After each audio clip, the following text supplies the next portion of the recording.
ask you, do you remember the first shot that you gave? It was in that skirt which I hated, the pink skirt which became iconic with the top. Wait, you hated that? I hated it because I shot for it for 45 days. Film would release that it would become such an iconic thing. Like that pink skirt with the white top was every teenager and little girl, like everybody was wearing it. Suddenly the industry was like, Amisha ki picture poster pe डालो तो film hit ही hit है. You know, she's like the golden girl of Bollywood. Which was the biggest compliment you got on the sets by your director?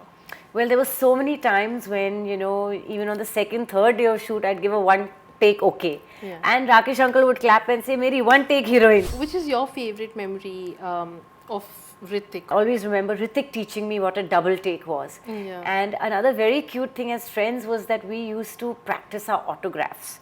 How and sweet, we used to be like, Hrithik, if I get famous, I'll sign like this. So he said, Amisha, if I get famous, I'll sign like this. You and Rakesh Roshan had some issues, but then you clarified that, you know, there's nothing like that.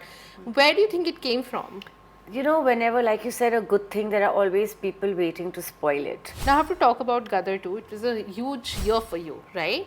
But then I saw something really shocking today, like जिसमें अनिल जी आपके साथ बैठे हुए हैं, right? And वो आपको narrate कर रहे हैं कि सकीना villain को मारेगी. But as we all know, that didn't happen. But you did not come out and say anything. He didn't contact me for 1 year post shooting this. I got to hear from members of the unit कि climax shoot हो चुका है. I kept quiet. I just thought कि Anil Sharma is family. He's known me for 27 years and he's assured me मैं सकीना के साथ थोड़ी ऐसा कर सकता हूँ. But yeah, did I expect because of such a close family relationship would he pick up the phone and come and meet me and say, my Sakina, Meri Sakina, you know, I feel this is not justifiable for a reason, which, for whatever reason.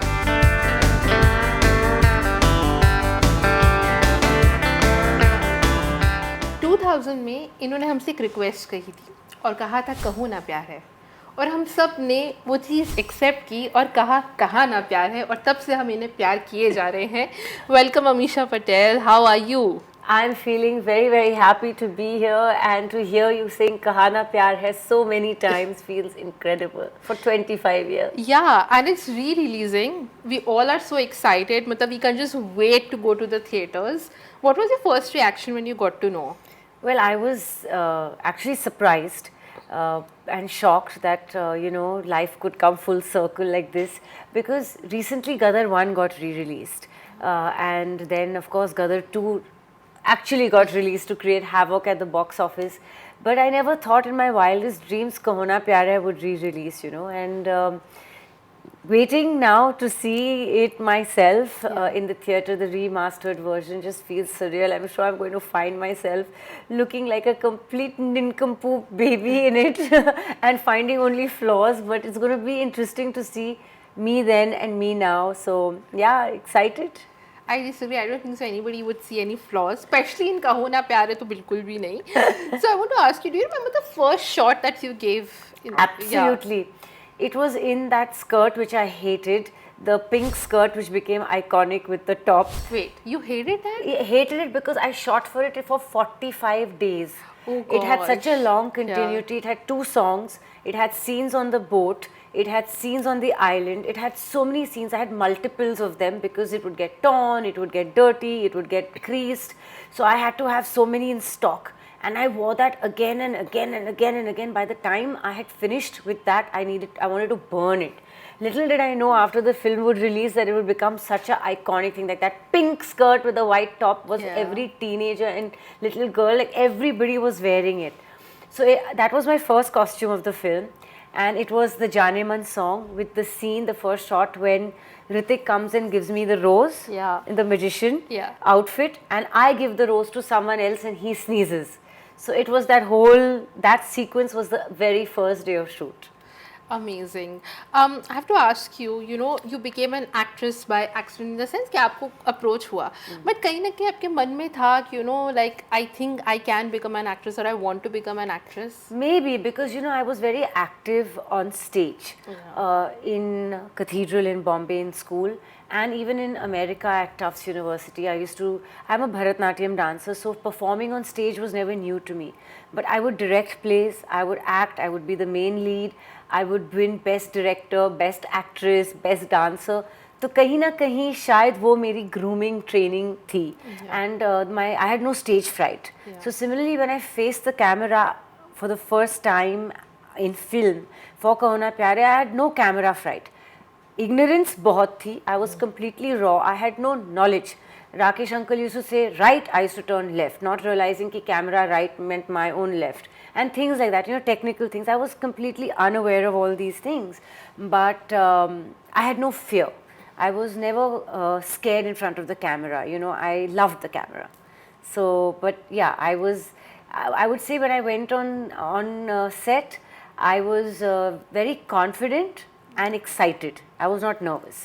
Wow, that's like a big achievement to already have not be nervous, right? Yeah, I was never nervous. That was one thing. You know, he's such a hard task master and Priyanka Chopra also shared that, you know, उनको डांट पड़ी थी क्रिश के sets पे, आपको कभी डांट पड़ी? मुझे और ऋतिक को दोनों को पड़ती थी we were both very scared but you know the thing is with me and Hrithik we are so disciplined and we are such students by the book kind of people like if Rakesh uncle would say this we do exactly that and we had just had to you know follow his instructions and he instilled I was anyway very disciplined because of my education and the method of studying and all that so he also taught me what it meant to be on time on sets things like that अगर 7 बजे की shift होती थी Rakesh uncle used to be there 10 to 7, 20 to 7. Being the boss of his own set, producer, director, everything, he was not late a single day. So these are certain things he instilled in us, you know, and we learned from the very beginning. And then I started doing, you know, parallel to doing Kaho Na Pyar Hai, I was shooting my Telugu film with Pawan Kalyan. I was shooting for a film with Ajay Devgan already. I was shooting Gadar also. So all this, I was literally working round the clock. It just made me a harder taskmaster on myself, which made Rakesh uncle very happy. Like the day I signed a Telugu film, he was very happy. He's saying, "Good, you'll get very good discipline because they're very disciplined in the south." You know, so these were things I learnt while going. What it meant to be on time, what it meant to have every hour counted. You know, still counts for a film production. How much money is involved, the painstaking hours you put in, what a shift means. So all this I learnt on set, and I had good teachers, luckily. Yeah. How did fame feel initially? Like in one night, like it's literally अगर overnight success करे तो आपके और ऋतिक की बात ज़रूर होगी. So how did you feel कि in one night, like you know, I had no time to digest it. You won't believe I have literally seen Kaho Na Pyar Hai when it initially released in the year 2000 in bits twice. Because I was already doing 6 films. I had another film with Hrithik already. I had a film with Ajay. I had my Telugu film. Like I told you, I had a film with Salman. I had Gadar. So I was bouncing off sets and living in suitcases from one airport to the other, one hotel to the other, literally coming, unpacking, packing. I had no time to watch Gadar in theatres. I had no time to watch Kaho Na Pyar Hai in theatres. I had no time to watch Humraaz in theatres. I didn't digest that this had hit me. Only thing I knew is when I went out today to the same places that I went to before, restaurants, salons, typical on the road, airports, people wanted my autograph, people flocked to me, people recognized me, and I was like, oh, I'm somebody I don't know, you know, but I didn't have time to digest it because I was only focused on work, which is a great way to be, I think. And you know, my grandfather always taught me one thing. He said, the more you grow in life, the more humble you must become. So don't let success or failure get to you, because he had achieved so much in his life, you know, and I'd seen so much of fame through him, with the biggest of dignitaries coming to his home and everything, and he was just the most down-to-earth person. So I think I picked up those traits growing up at a very early age. Right. You know? I know that for Badri you were paid a lot of money in terms of like you were a newcomer. Yeah. So how much were you paid for Kaho Na Pyar Hai? Nothing. Seriously? Literally 2 lakhs. And I thought when I'm signing the film, I'm going to buy my own car and everything. It didn't even cover my makeup cost. My hair and makeup team made more than me. You know, so it was literally nothing. Yeah, but even you for enjoyed Gadar, it, it was literally nothing for Gadar 1. But then it gives you so much. Yeah, it gave you became the top Yeah, actress. you know, money was never my priority. It never has been. Doing good work, I always say the nucleus must be good work. Yeah. The periphery is the fame, the money and everything it follows. Always your focus should be doing good work. And that has always been my nucleus, my focal point. You have to hit bullseye. You know, because you became such a sensation and back-to-back hit films, it was just not Kaho Na Pyar Hai, back-to-back, you know, even in the South, like we have spoken about this, right? So did any of your contemporaries or any of the aspiring actresses say something mean to you on your face? No, but it was always in print, Yeah. and I could always feel the vibes. Of course, I mean it's an open. It's not anything hidden, especially because I was an outsider, and you know everyone was an insider at that time, and star related in some way. But I didn't feel anything. You know, I just said that you have to let people speak what they speak, and you have to just focus on your work, put your blinkers on, and just move ahead. Yeah. So that's why I never retaliated to any of their statements. I never counteracted any of their statements. I didn't feel it important. I just felt that, Amisha, you have to be on that set giving your best. Right. You know, a film's failure and success is not in your hands, but at least you must do your best in every film and weigh it all equally. And that's all I've done always for the past 25 years. So tell me, when you started going to Bollywood parties, like, you know, it could be like a film party or something, after Kaho Na Pyar Hai, how did people treat you around? Like royalty. Yeah? Oh, absolutely, like film royalty. Obviously, here was this South Bombay princess that they had always thought of me as, you know, educated from a financially sound background, from an elite background, politically elite and business elite. And they had never expected anything from me, you know. And then even when Corona happened, they were like, okay, it's a one-off. But then Gadar happened, Badri happened, Hamraz happened. So it was, you know, and then suddenly the industry was like, Amisha ki picture put poster pe dalo to film hit hi hit hai. You know, she's like the golden girl of Bollywood. So it was amazing to hear it. I never took it too seriously, of course. But yeah, you see these changes for sure. Yeah. You know. Which is your favorite or most difficult scene that you had to shoot for Kaho Na Pyar Hai? I think a lot of them were very hard. See, first of all, the whole film was a journey for me because I was unprepared. I literally started shooting the film in 4 days of being signed on it. So I had no prep time. And like I said, I was ignorant, I was raw, I was no formal acting classes, nothing. But the island sequence, which is the most exciting for people, Yeah. you know, which looks the most romantic. Yeah, stranded looks on an island. And it's stranded on an island, the cutest thing, was actually the toughest because A, it was sweltering 45 degrees of heat. Oh my God. On that island, there was no food, there were no toilets, there were no tents, nothing. So when we were working for those 10 hours in that sweltering sun, that raging heat, we had to literally just, you had our own device, एक कोना ढूंढ के अपना time कर लो, जो, you know, you wanted to go pee, you wanted to do anything, which for a girl is very hard. Of course. Okay, and then when you have to do your makeup, touch up, and your makeup is peeling off, Yeah. there's sun, there's salt, there's mud, there's, you know, salty water all around you, everything. Makeup is not staying on your face. Your clothes are not looking clean because you're sweating. Yeah. You know, how do you look fresh on camera and things? And your color is changing in every shot because you're out in the sun. From being one color in one shot, you're like Yeah. getting darker as it goes. How do you maintain that continuity? How do you maintain a smile? How do you keep your eyes open and look like you're feeling romantic? And then to Yeah. learn the dance steps in that heat and perform and do those romantic scenes, they were actually the hardest. We had no food, like in those 10 hours of shooting on that island, we'd get one meal, which would be brought in little boats to us, and we had to get on the boats and get off the island by sunset because everything would be covered with water. So it had only few hours where that triangular stretch was a triangular stretch, otherwise it was covered completely with water. So, you know, we had to be, like, it was very tough.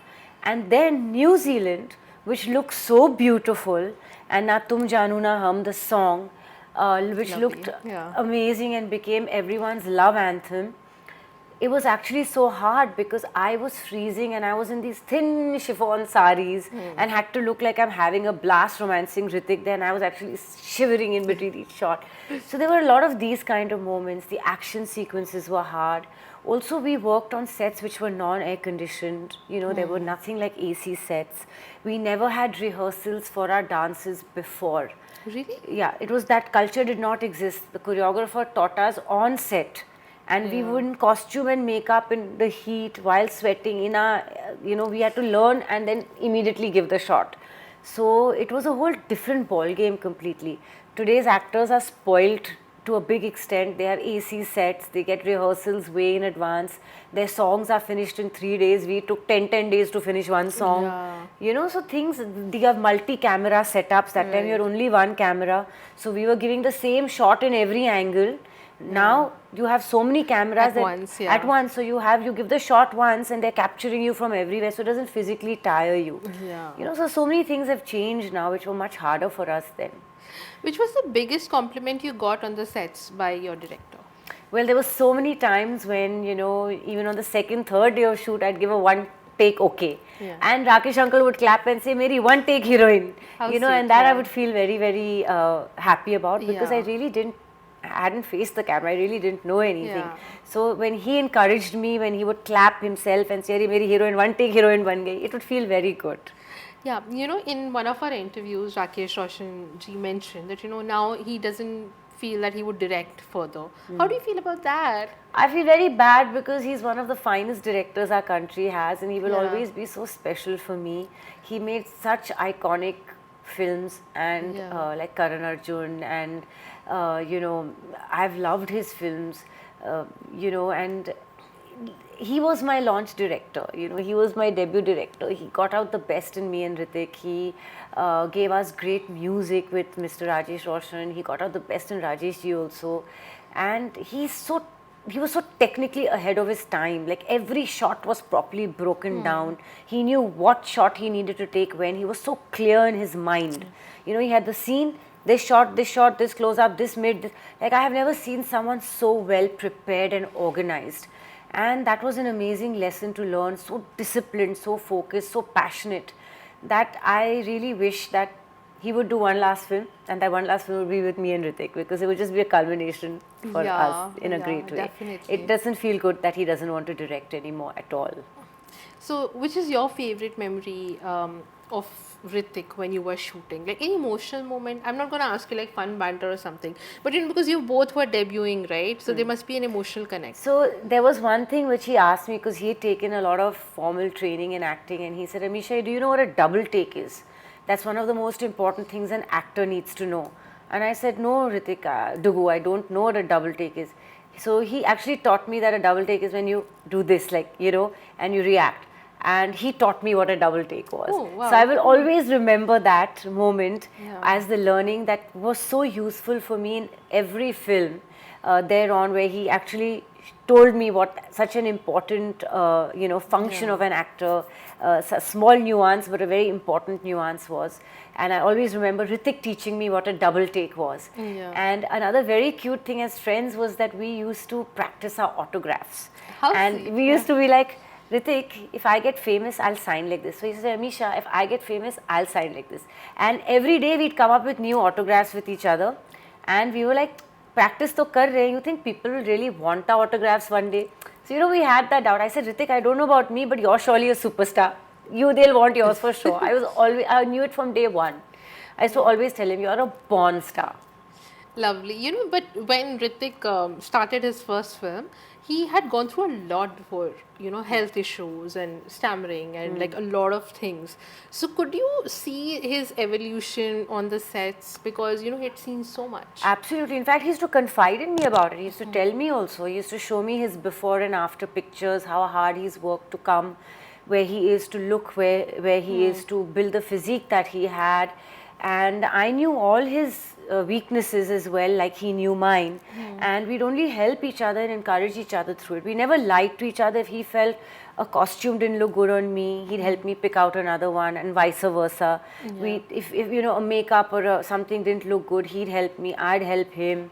And especially when he was as Raj, the second character, he had so much bronzer that I used to scream, I said, Hrithik, all your bronzers on my clothes, you know, don't come so close. So we always had this banter. Yeah. And he used to stammer, and he told me that this was his thing. So even in our interviews and all, you know, he used to tell me, Amisha, you take the mic first.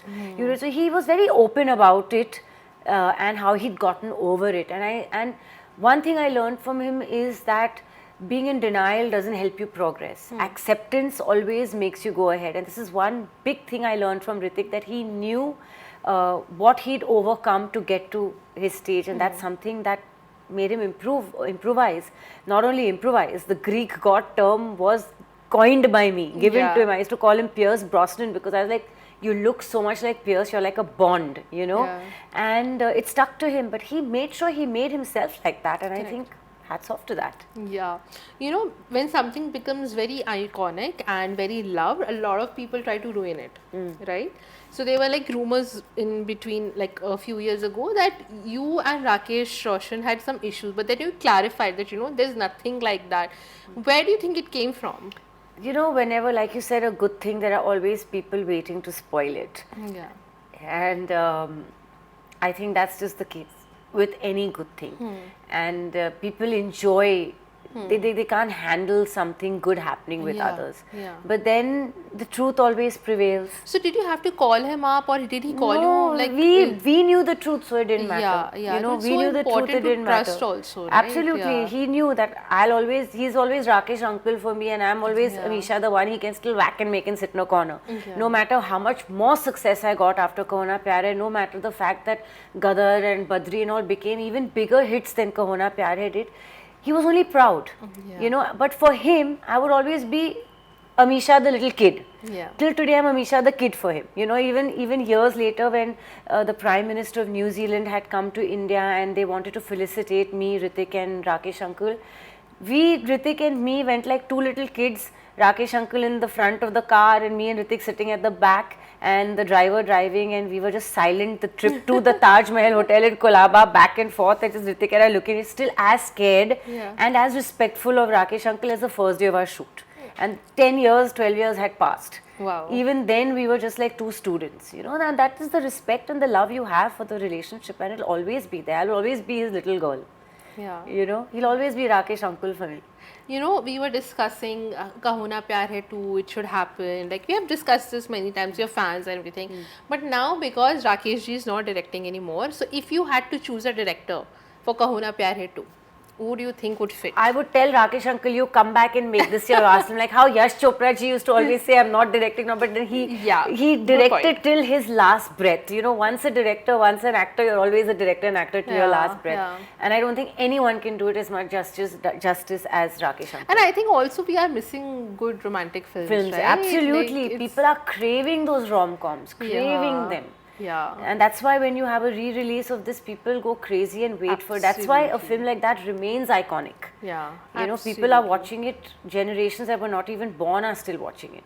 Because you're craving that cinema. Good cinema is being craved desperately. Absolutely. So, but I wouldn't replace Rakesh uncle with any other director. Like you can't replace Amisha and Hrithik in a Kaho Na Pyar Hai, you cannot replace Rakesh Roshan. No, absolutely. Now I have to talk about Gadar 2. It is a huge year for you, right? But then I saw something really shocking today, like जिसमें अनिल जी आपके साथ बैठे हुए हैं, right? And वो आपको narrate कर रहे हैं कि सकीना विलेन को मारेगी. This is by the way on the internet. If you want to watch, you can go and watch. And वो आपको श्योर कर रहे हैं, आपको प्रॉमिस कर रहे हैं कि यही स्क्रिप्ट है, यही क्लाइमैक्स है, आप मतलब you know Sakina would kill the villain, but as we all know that didn't happen, right? And everything like I am just confused that what was promised to you didn't happen, right? But you did not come out and say anything. Why did you keep your silence for so long? So the said video that you're talking about has been in circulation for the past 3 years.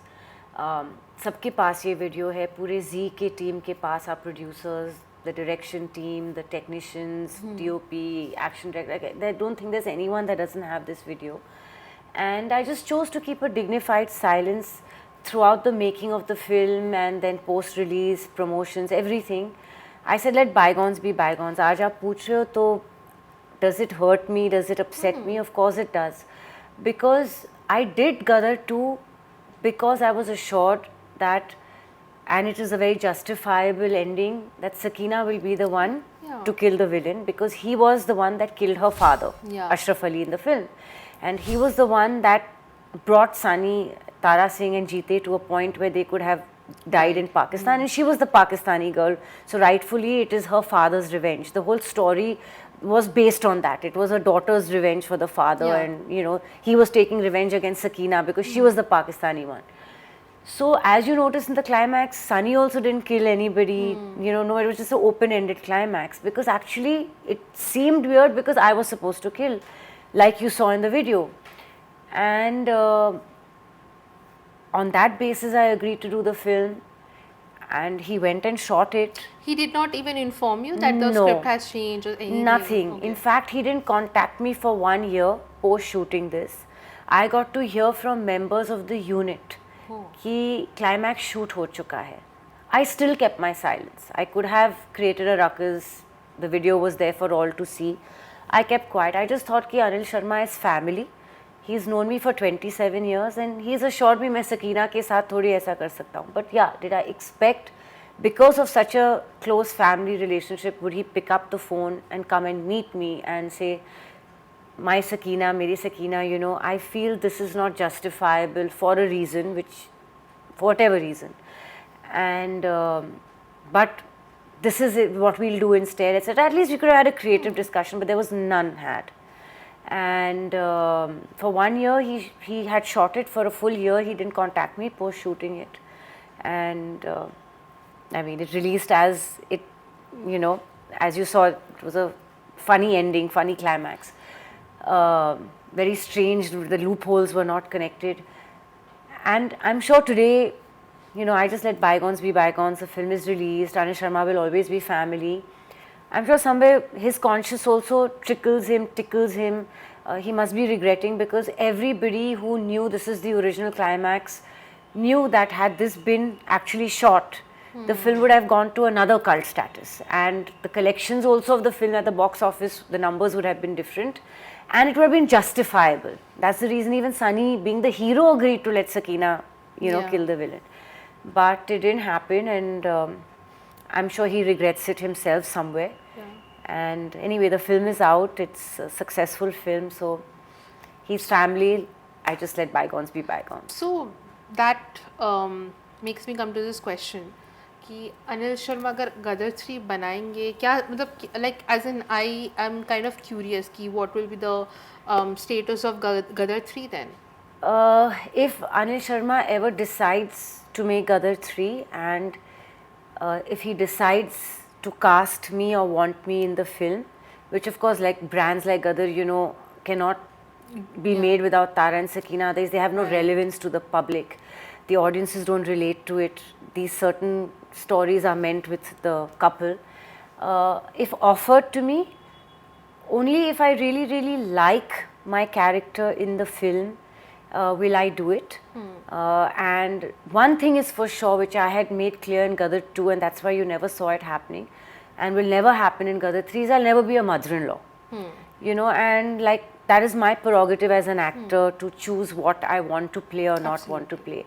So there are these certain things that I know, if these criteria are made, then I will again let bygones be bygones and move ahead, because life is about forgetting and forgiving. But yeah, I would definitely need a proper bound script, and you know, I would only do it if it really resonates with. How did it break your heart when this happened? Because it's a big film, it's your film. Yeah. Because It's Gadar our is, legacy, it's Sunny and my legacy, absolutely. Of course, I was very upset, and I could have created a huge hue and cry about it.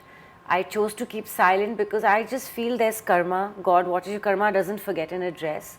And you know, ultimately for Gadar fans, for the audiences, Gadar will always be Tara Sakina. You can't, even if you want to steal the legacy, you can't. Like Titanic will always be about Leo and Kate Winslet. Dilwale will always be about Kajol and Shah Rukh, Raj and Simran. Kahona will always be about Rohit and, you know, Sonia. It'll always be that. So certain films, you just, how much ever you try, they're so embedded in people's hearts and minds that you can't snatch it. So I left it to God, and I said, you know, it's snatched, but you'll give me something in place of that. Definitely. And ultimately, that's what God did. He gave God Tara and always, Sakina the world. Yeah, you true know? that. God always comes to as our rescue, savior. Yeah, definitely. Tell me about a crazy fan experience that you had after Kahuna Pyar Hai. Kahona Pyar Hai had many crazy fan experiences. Was oh my it God. scary sometimes? Very, very scary. There were men marrying my pictures in the temples and considering me their wife. So in the mail, I would get my pictures with sindoor and a Mangal Sutra and all, fan mail letters. And at that time there was no social media. I'm sure they'd have posted on Instagram and Twitter and stuff.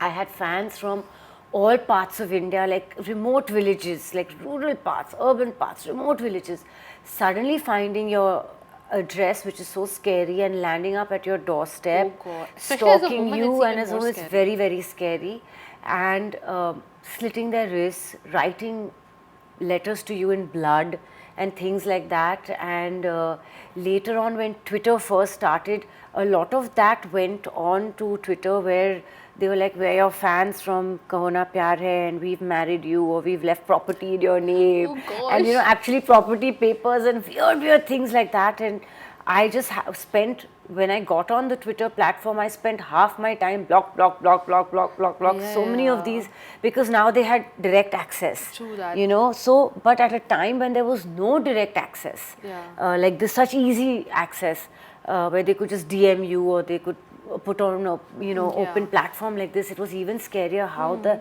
hell have they managed to get to you, you know? Yeah. So it was crazy. And of course, there were marriage proposals galore. Valentine's was the February month. Kaho Na released in January, so you can only imagine Yeah. how many Valentines, we got, Ritik and I both, cards and proposals and things like that. And it was a crazy time. But yeah, fans slitting their wrists and writing letters of love to you in blood and all that was quite scary. I'm sure. And it reaching your doorstep, it actually reaching your doorstep, and you're smelling that blood like it's actually Oh on my those God. letters. So how did you handle that when they came at Oh my God, I was just like, used to shiver, because it was not the time that you had a barrage of an entourage with you traveling everywhere, and you don't know actually when you're looking right or left who is that stalker, or who is that person who's written that letter. You don't know who around you is doing it. Yeah. So it is scary, very scary. Oh gosh, but you got so much of stardom, so much of success. I'm wishing you a lot of happiness and success even in 2025. Thank you. So what are you looking forward to? I'm looking forward to being a peaceful, happy person, facing life with all the positivity that I've always done, and improving myself in every way, and spending more time with my loved ones, for sure. Life is very short and it passes off like that. So, Yeah. And yes, we are going to watch Kaho Na Pyar Hai again. yes. So yeah, get ready to get those letters again. I'm kidding. No, if they do come also, this time I'm more prepared. Thank you so much for talking Thank you, to us. Sophie. Thank you.